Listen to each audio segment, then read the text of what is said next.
Hello, and a very warm welcome to another episode of Centrum Guardians 2012, where we tell the stories of the people in our emergency services.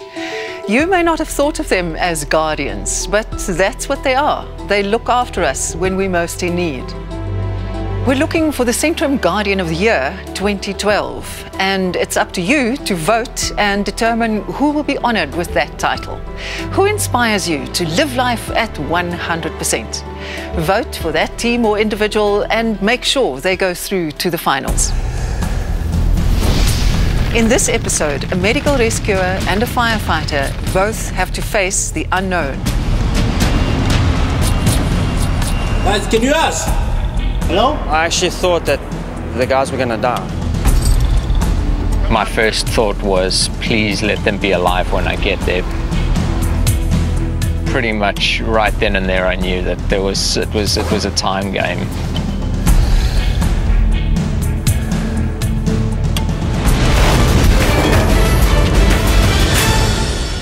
Richards Bay is home to South Africa's biggest harbour.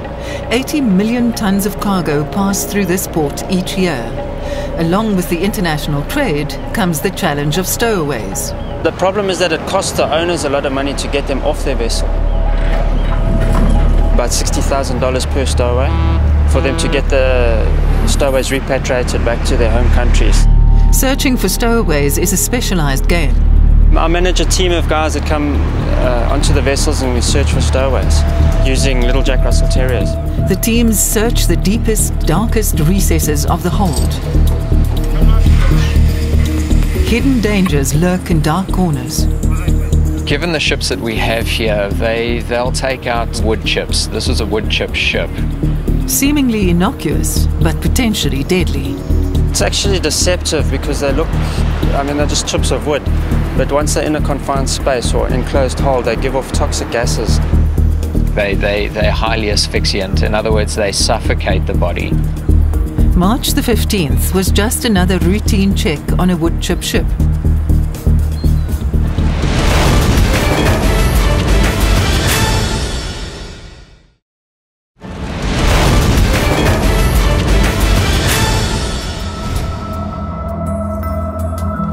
Searching for stowaways is Mike's business.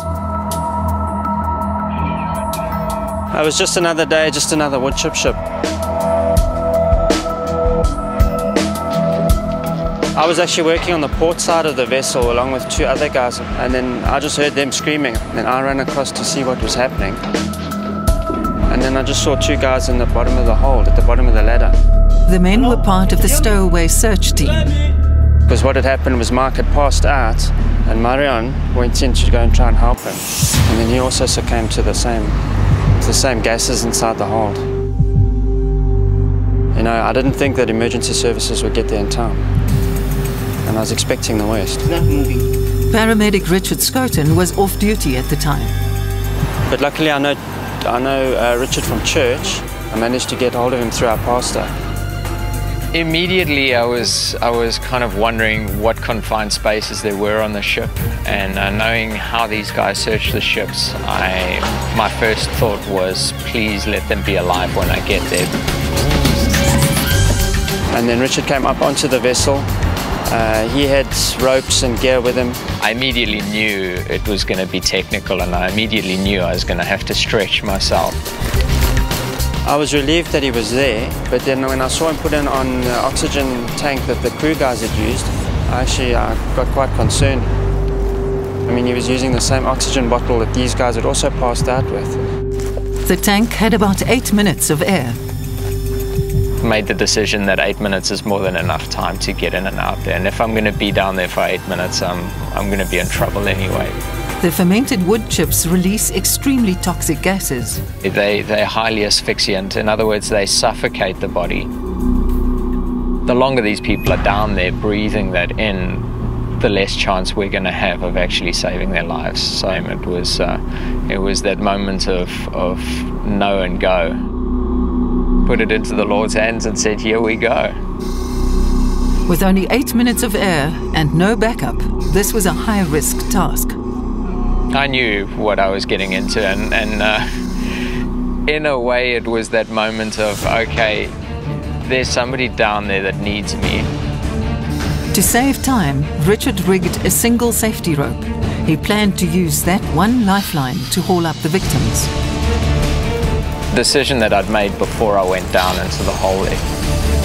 If they were alive, I would use my belay line as a rescue line for them. First thing I remember was it was cold, wet and dark. Every time something scrapes up against it, the sounds are magnified.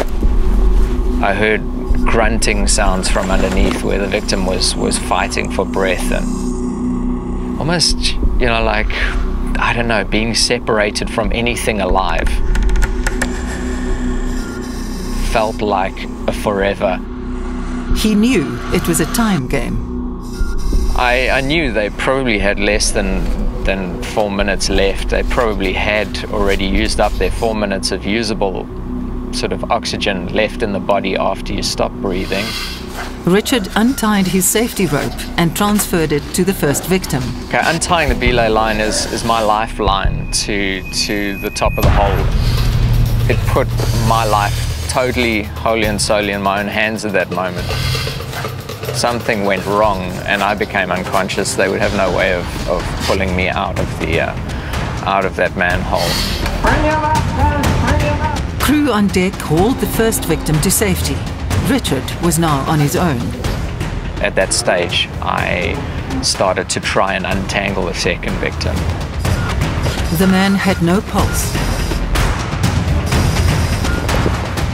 When I looked down, I realized that he's a friend of mine. I kind of looked at him and I thought, it can't be. After that moment of initial kind of, I can't believe this, just put myself back into that position of I've got a job to do and I've got to do it now. If he's got any chance, I need to get him out. Richard's paramedic team arrived and took over treatment of the first victim. When I arrived, I found that Mr. Scottel is our paramedic. He's already rescued one guy. He was battling for his life. Yeah, hold it. You're okay, brother? Take it easy. You're okay, man? The man had been deprived of oxygen to the brain. By that time, he started now to lose his mind. Afrikaans say dear mekaar, nee. They were struggling to manage him. So we must give him oxygen. They stabilized him while the ship's crew hauled the second victim out of the shaft. I held his arms down and climbed the ladder right underneath him, which got me out of that environment and out of that gas a lot quicker than waiting for them to take him the whole way out. When they got Mark up to the top, you could see he was gone. Might have been about 5 minutes or so after initiating the resus with Mike that I realized that there was nothing left. It wasn't salvageable anymore. Yes, that's so hard if it's a friend. It's hard when it's anybody, if it's a friend or not. I just did what I needed to do. I made the decision that he's not salvageable, the other patient is, and I need to now go across to him. Difficult decision, but it's not one that I've ever regretted. Richard treated the first victim and had him transferred to hospital. He was discharged with a clean bill of health the next day. As so often in these stories, Richard was their only hope. If he hadn't been willing to step forward, the story would have ended very differently. He has a wife and daughter that he went home to, a 3-year-old daughter. That was one of those moments. Okay, we did something great, you know. He can go on with his life. And Richard goes on with his, ready to risk all for friends and strangers alike. As a paramedic, if you're going to do your job and force yourself to get out of bed at 3 o'clock in the morning, force your kids to have birthday parties without you, force your wife to wait another 2 days to have your anniversary, it's hard to do that. That's not a normal kind of thing. But if you believe in the sanctity of life, there's small sacrifices to be made.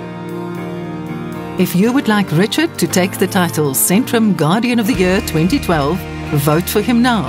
SMS SKILL to the number on your screen. or vote online at www.centrumguardian.com. Vote now. Make a difference. Centrum brings you tips on what to do in an emergency. How will I know, how can I know if there are toxic gases around me? Rudy, I think that the difficult to say is that, or the easiest way to say it, you won't know. Most of our toxic gases, or the gases that's going to affect you negatively and can cause you to collapse and die, is odorless gases. If I have to go into an enclosed space, what precautions can I take? I think one of the biggest precautions is make sure that it's a well-ventilated space. Also, if you don't know what it is, rather stay out of that space. So someone said to us, if you don't know, don't go. Exactly, that's exactly true. Thank you very much. Pleasure. After the break, what was supposed to be a simple grass fire explodes in a ball of flame and burning metal. Everywhere it was flames, it was fire. Kijk, ek het net 'n slag gehoor. En 'n groot vlam, groot bol vlam. Then you imagine, it is a bomb. Daar was nog steeds baie rook en ek gedink ek het my kollegas verloor daar.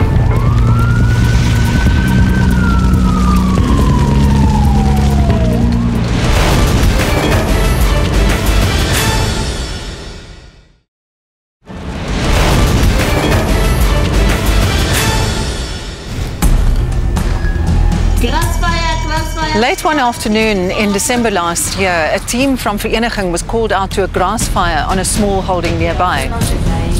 What should have been a routine exercise soon turned into a nightmare. Yes, you expect obviously it's a small fire, a minor fire, which two guys will be able to handle. En route, senior firefighter Kaiser Mahanya realized all was not as it seemed. The smoke itself would tell you. So different smoke tells, as firemen we know.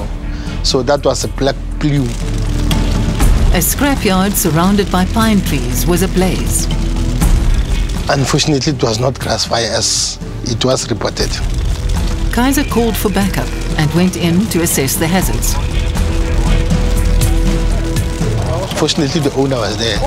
I asked him about the very same dangerous things. Then he told me about the diesel tanker. That is the only thing. I've seen the big diesel tanker, tractors, vehicles, slabs, everything. Met al die scrap en trailers en alles wat hulle, ou weet nie wat is daar versteek wat jy nie kan sien nie. It was quite complex, you know. The diesel tank was an imminent danger.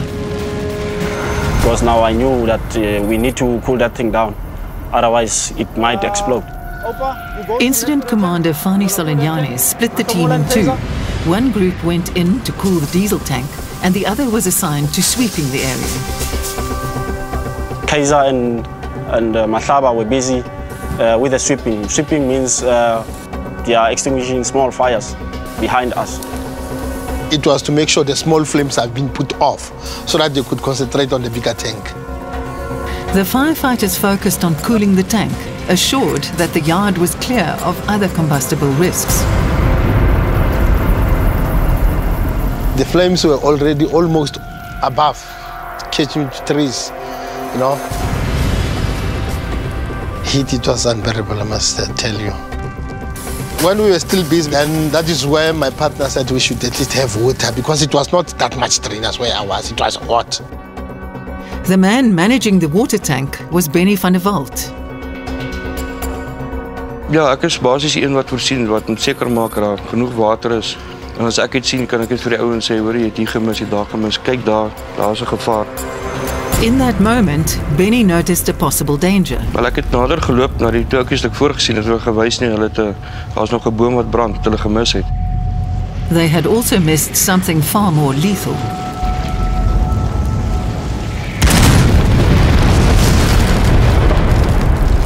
Then it was a very much big bang. I just heard the hiss coupled with the bang. Very big explosion. So it came from behind. I just went blackout until I reached the ground. So I tried to run away. There was no way, no movement at all. Toe sien ek net Keizer val en sy kollega het gelê en toe staan hy op en hardloop val, heeltemal disoriënteerd. It was a shock because myself I was knocked. Fani and the crew inside the yard knew something catastrophic had happened. When I stood up, I saw just a big ball of fire. Where the explosion happened, it is where we came in. So we were trapped. But in this instance, my concern was there was an explosion, we were inside, and the guys were on the outside. They didn't come and check us. So that was my concern. Ek gedink ek het my kollegas verloor daar om daai slag.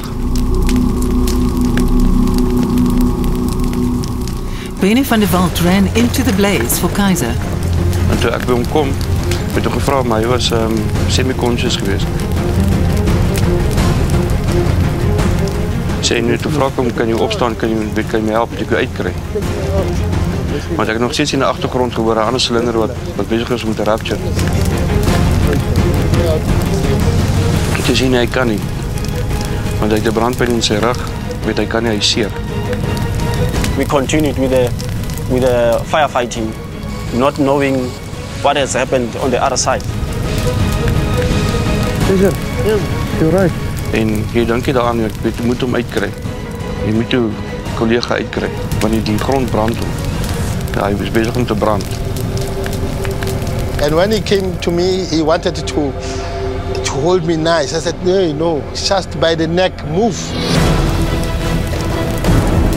En toe kom aan sy arms gegryp en hom uitgesleep. By now, the fire in the yard was also under control. So after the smoke subsided, I went out to see and investigate what had happened. And then on my way out, I saw the fire gloves and the visor of the fire helmet. They were all in pieces. So that raised my concern. Then I knew that something terrible has happened. Keizer was lying on the ground, facing upwards. He was in a severe pain.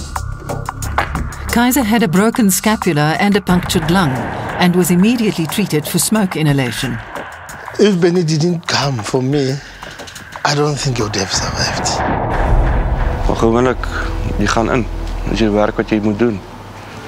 Om mense se lewens te red en alles. We are trained that you shouldn't leave your bodies behind. But it all takes a special firefighter to do what Benny did. If you think Benny deserves the title Centrum Guardian of the Year, vote for him now.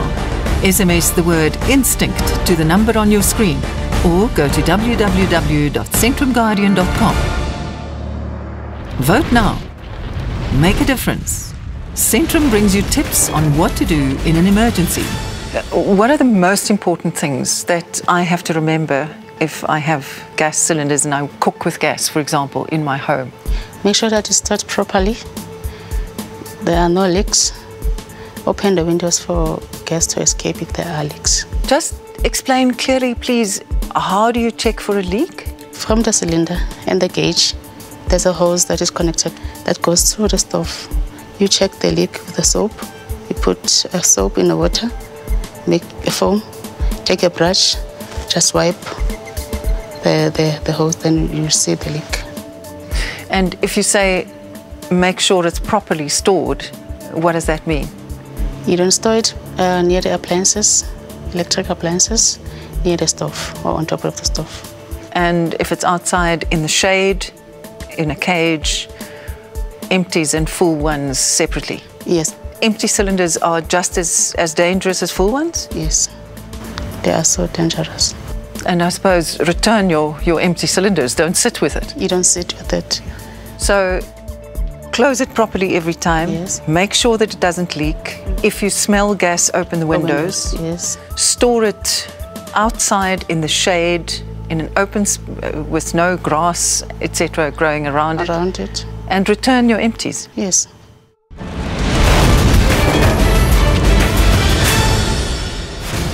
Remember to vote for your favourite finalists. Here they are again.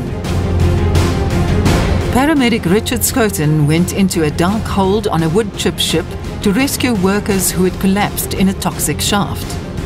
My first thought was, please let them be alive when I get there. Richard went down on a single safety line and with no backup. Put it into the Lord's hands and said, here we go.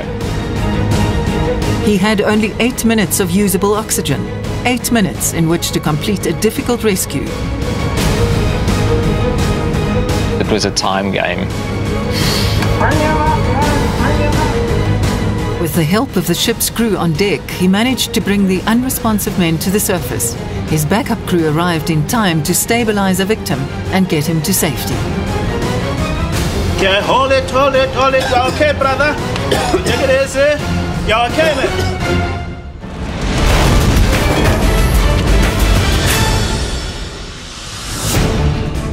Also in the running for the title is firefighter Benny van der Walt, a quietly spoken man who didn't hesitate to save a colleague in danger.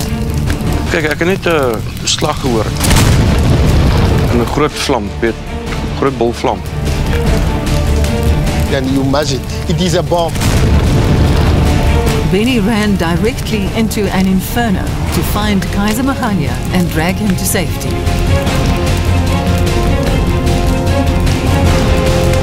And when he came to me, he wanted to hold me nice. I said, no, just by the neck, move.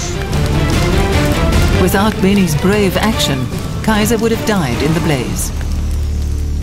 In both stories in this episode, the rescuers had to face risks that they could not control in order to save lives. They calculated the odds and went in there. That's just who they are. If they inspire you to live life at 100%, vote for them and help them go through to the finals of the Centrum Guardian of the Year 2012. Proceeds from SMS votes will go to the base station of the Guardian you voted for. For more information or to vote online, go to www.centrumguardian.com. There's lots more inspiration and excitement waiting next week. See you then.